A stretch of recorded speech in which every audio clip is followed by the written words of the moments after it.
You ever gone silent on a woman? I mean really silent. Not just a few missed texts, but a full-blown radio blackout. You know what happens next? Her mind? It becomes a battlefield. See, women are wired for connection. When that connection's severed, it triggers a chain reaction of emotions. And trust me, it's not pretty. Over the next few minutes, we're diving deep into the 8 stages of emotion a woman goes through when you disappear. Consider this your playbook to understanding the female psyche. At first, she doesn't get it. You're busy, right? Everyone's busy. So she tells herself you're just caught up with work, swamped with errands. Maybe your phone died. She brushes it off. But as hours turn into a day, then 2, a creeping unease starts to set in. That double check of her phone becomes more frequent. Did she miss a call? A text? Maybe it ended up in the spam folder? She replays your last conversation in her head, searching for a sign, a hint, anything that explains your sudden absence. This is uncharted territory. She's used to the rhythm of your communication, the little pings of connection throughout the day. Now there's just silence, and that silence is deafening. Now the silence isn't just deafening, it's infuriating. The rationalization she clung to in the beginning? Gone. Replaced by a burning need to understand why. She scrolls through your past messages, dissecting every word, every emoji, searching for a clue she missed. Her mind races with possibilities, most of them far from flattering. Did she say something wrong? Did she come on too strong? Was it that joke she made? The self-doubt spiral begins. She craves your validation, a simple sign that you're still interested, that she hasn't completely misread everything. This is where the accidental text comes in. A seemingly innocuous message, just to gauge your response. Don't be fooled. Every word, every punctuation mark is meticulously chosen for maximum impact. She's looking for reassurance, for a reason to believe you're still invested. Your continued silence is a breeding ground for doubt. The seeds were planted in the previous stage, but now they begin to take root, growing like weeds in her mind. She starts questioning everything about your connection. Were you ever really that into her? Were those late-night conversations, those shared smiles, all just a facade? She remembers the times you canceled plans, the calls you missed. Moments she brushed off at the time now take on a new, ominous meaning. The doubt isn't just about you, it's about her own judgment. How could she have missed the signs? Was she so blinded by her feelings that she ignored red flags? This is a dangerous stage. It's where insecurity can morph into self-sabotage. She might start pulling away from other relationships, convinced she's destined to be hurt. The doubt has festered, and now it transforms into a bitter pill to swallow rejection. It's a feeling that creeps in slowly, almost imperceptibly at first, but then it hits with full force, leaving a trail of emotional wreckage in its wake. Your silence is no longer just confusing, it's a clear message. Each moment of unreturned calls, each unanswered text, they all add up to a resounding silence that speaks louder than words ever could. You're not interested. You don't care. The realization dawns slowly, painfully, as she replays every interaction, every conversation, searching for clues she might have missed. This realization hits like a punch to the gut. It's a visceral reaction, a physical manifestation of emotional pain that leaves her breathless and reeling. It's a blow to her ego, a confirmation of her deepest fears. The fear that she isn't enough, that she never was and perhaps never will be. The pain of rejection is sharp, visceral. It cuts deep, leaving wounds that are invisible to the eye, but felt in every fiber of her being. It triggers a primal fear of abandonment, of being unwanted. This fear is ancient, rooted in our very survival instincts, and it grips her heart with icy fingers. She might try to rationalize your silence, but deep down she knows the truth. And that truth stings. She looks at old photos, trying to find solace in memories, but they only serve as a painful reminder of what once was, and what will never be.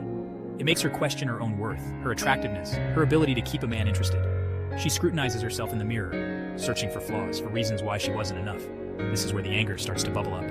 Anger at you for rejecting her, for leading her on, for making her believe in a future that was never going to happen. Anger at you for rejecting her, but also anger at herself for allowing herself to be vulnerable, to hope for something that was never meant to be.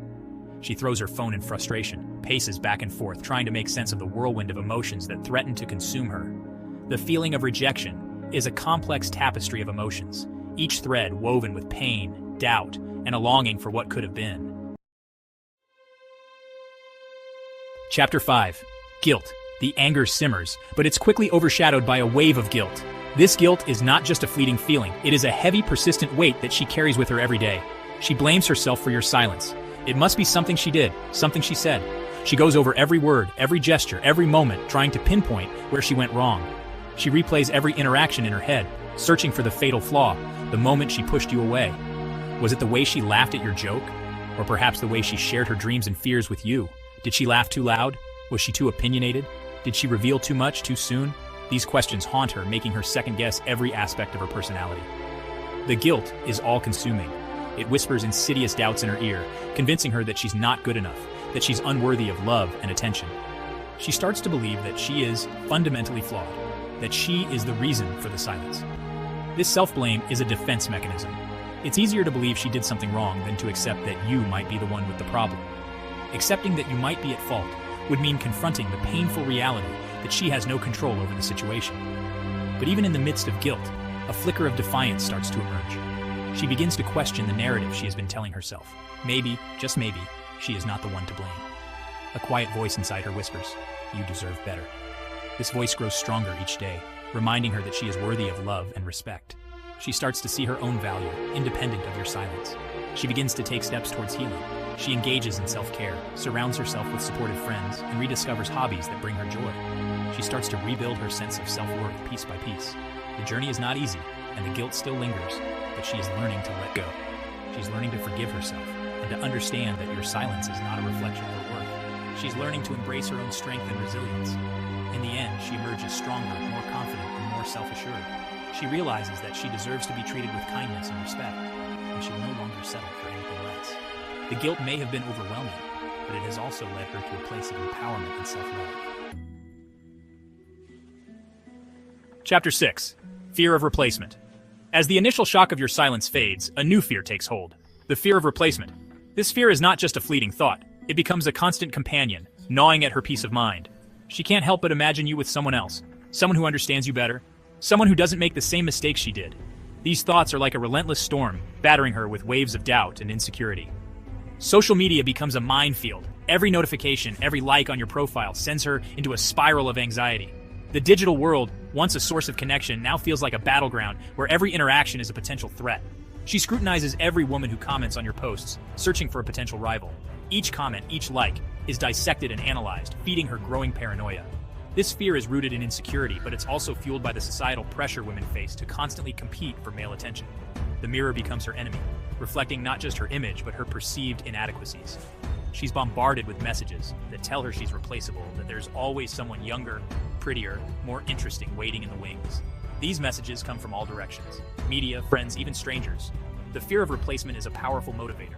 It pushes her to go to great lengths to prove her worth, to show that she is irreplaceable. This determination can be both a strength and a weakness. It can drive her to act out of character, to try to win you back even though she knows she shouldn't have to. She might start behaving in ways that are unrecognizable, driven by the desperation to hold on to what she fears losing. In her quest to overcome this fear, she might seek advice from friends, turn to therapy, or immerse herself in self-help books. Each step is an attempt to regain control, to find a way to silence the nagging voice of doubt. Sometimes she finds solace in hobbies or self-care, rediscovering passions that remind her of her own worth. These moments of clarity are precious, offering a brief respite from the relentless fear.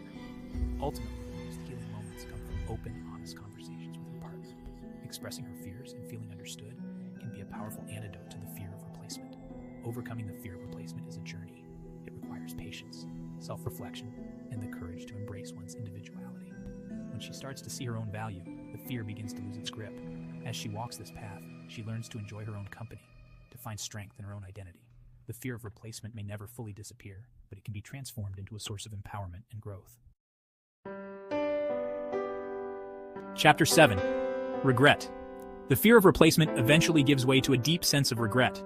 She regrets letting herself be vulnerable with you, regrets investing her time and energy into something that ultimately led to heartbreak. She replays every conversation, every shared laugh, and wonders if it was all just a lie. Was she fooling herself, seeing something that wasn't really there? The regret is amplified by the knowledge that she ignored red flags, that she pushed aside her own doubts in the pursuit of connection. She wishes she could go back in time, rewrite the narrative, protect herself from the pain she's feeling now. This is a crucial stage in the healing process. It's where she starts to take responsibility for her own actions, to learn from her mistakes, and to set boundaries for future relationships. Chapter 8. Realization of worth. The pain of your silence doesn't last forever. Slowly, gradually, it begins to fade. In its place, something powerful emerges. A realization of her own worth. She realizes that your silence says more about you than it does about her. It's a reflection of your inability to communicate, your emotional immaturity, your lack of respect for her feelings. She deserves someone who chooses her, who fights for her, who communicates openly and honestly. Someone who doesn't leave her wondering, doubting, hurting. This realization is liberating. It's a turning point where she reclaims her power, her confidence, her self-respect. She's no longer defined by your silence, but by the strength she found within herself to move on. So you see, going silent isn't just about you disappearing. It's about the emotional earthquake you leave in your wake. It's about the doubt, the fear, the anger, and ultimately, the strength she discovers within herself. Understanding these stages isn't about manipulating a woman or playing games. It's about recognizing the power of your actions, the impact you have on someone else's heart and mind. Because when you truly understand the weight of silence, you're more likely to choose your words, your actions, and your connections with care.